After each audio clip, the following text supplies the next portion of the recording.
Well, good afternoon, YouTube, and welcome back to Fat Cat Collections. And today I want to share with you another smart home tech device that I received in the mail a few days ago. And I was a little under the weather again, and I didn't get a chance to review it. So I wanted to do that today where I'm feeling a little better, and I can share that with you guys. So the device I want to talk about today, you'll see two devices here. I've already reviewed this one here. This is called the Vox by Ninety7. If you're unfamiliar with that, check out my video on it.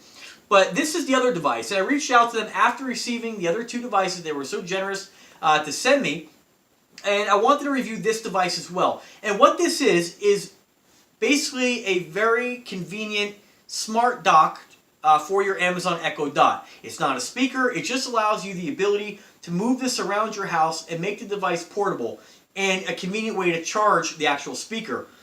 Very basic in its design, very clean. You have a power button on the back, you have status lights on the front. Right here, as you can see, we have a full charge, and your Amazon Echo Dot goes into the top.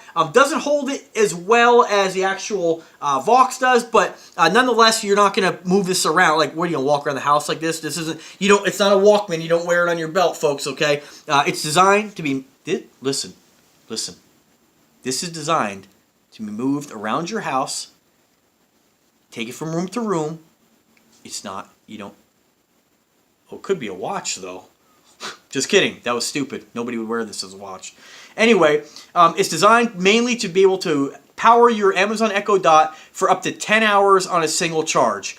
Very convenient way to, redock it. It has a charging base on it, and it comes with the base. Basically, just plop it right in the base. It looks like a plate, and that's it. It starts charging. Power button, if you did want to turn it off, you could, and you could still actually use the output in the event that you want to hook up some headphones to it or hook it up to a stereo. If you wanted to take it somewhere and be able to do that, you have the ability to still be able to use the audio out on this thing here, and of course the Bluetooth connection as well. That's about it in a nutshell. Now, I will say though, personally, it does make the Echo a little tiny bit louder. Probably just because it kind of lifts it up a little bit and it gives it a little chance to have the speakers inside this thing kind of echo, no pun intended, a little bit around the inside of the container. But it's very basic, it's very clean in design, and it's going to give you, like I said, up to 10 hours of runtime. So, which is actually really cool because, in the event that you have a power outage, my devices, these three devices, my two Echoes and my Google Home, are still going to be able to run. And then when the power comes back on and the network comes back on, at least the device doesn't have to boot up. Now, I do like the other feature that they put a power button on it, because let's face it, sometimes we just have to reboot these things. It's the nature of the game. They're little computers, and everything needs to be rebooted at one point. Just the way it goes. And for anybody who says differently, I don't know what kind of devices you're using, but there's not a cell phone I've ever had, not a computer I've ever had, not a router, that I've ever had that just doesn't need to be rebooted once in a while and be refreshed. And that's just the way it goes with this kind of stuff, and just in my opinion. But it is a fantastic device, and I reached out to them because I saw on YouTube that somebody had put a negative review just based on the name, and it's just stupid to me why people, it's called the Dox. I don't know if I mentioned that, D-O-X. And, some people mention that has kind of a negative reference to, I guess, your privacy, you know what I mean? And it's ridiculous because this is a solution, a smart charging solution for a product that's already out there. So it makes no sense to me why somebody would make a video like that. But that's why I'm making this video, because it is a dock. And rather than just call it dock, they called it Dox. And it's a fantastic device to give your Amazon Echo the ability to move it around the home. This is in my bedroom. This one here is downstairs. If I'm in my office, I just want to listen to a little music, I can just go ahead and bring this in. It's going to give me a little bit of soft sound. Sometimes when I'm working on stuff, I don't want to have loud music. I just want a little bit of background music. And this is great for that.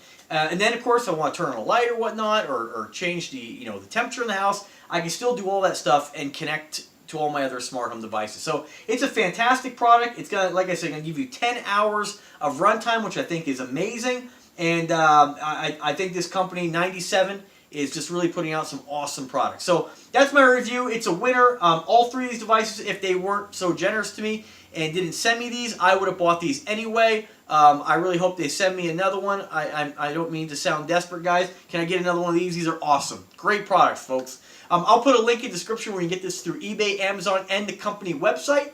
If you have any questions whatsoever about this stuff, don't hesitate to contact me. If you own these devices already, this is a no-brainer. This can be had for 39 bucks, and of course, your Vox can be had for 50 bucks. Now, I will say one thing, and one thing only about this, is that if you're looking for lots of runtime, this is going to be your guy right here, because this is going to give you up to 10 hours. If you're looking to improve the sound quality, you're going to want to get this one, which will give you, I believe, up to 6 hours. Now, the only thing I have to say about it is that for the price difference, 39 versus 49, $20 difference, I really recommend going with the Vox, because the Vox is going to improve the sound quality and not just make your device portable, but make it a much better smart speaker that you're going to be able to really turn up louder. And if you're trying to achieve whole home audio, what these devices will do now, with the recent upgrade that Amazon has added to their devices, you'll be able to put these in different rooms and have a lot of loud sound throughout your house. Now, is it the best sounding speaker that I've ever heard in my life? No, but it's going to give you a lot of loud sound, and it is light years ahead of the standard speaker that is in the Echo. And from what other people have said when they've reviewed these next to the actual Echo speaker, they said this is a better value to get roughly the same amount of audio. Only thing I have to say, the Google Home has a little more bass as compared to this, but it's a great speaker, and for the price, I would honestly always go with the Vox, just because it's gonna, like I said, it's gonna give you not only the portability, but the ability to have a lot better sound out of your Echo Dot. So that's it, guys. That's it about the 97 Dox, D-O-X. Like I said, I'll put links in the description where you can pick this stuff up. I'll put links for probably all three in description, or, no, you know what, we're going to make it specific. I'll put links for this in description, and of course, I will go ahead and put, in the other video where I reviewed all three of these, I'll put links to each one. I just don't want to overload all the links. It gets a little confusing for you folks. So thanks again for watching. Remember to subscribe to the channel. Stay tuned for more videos, and as always, have a wonderful day, guys. Take care.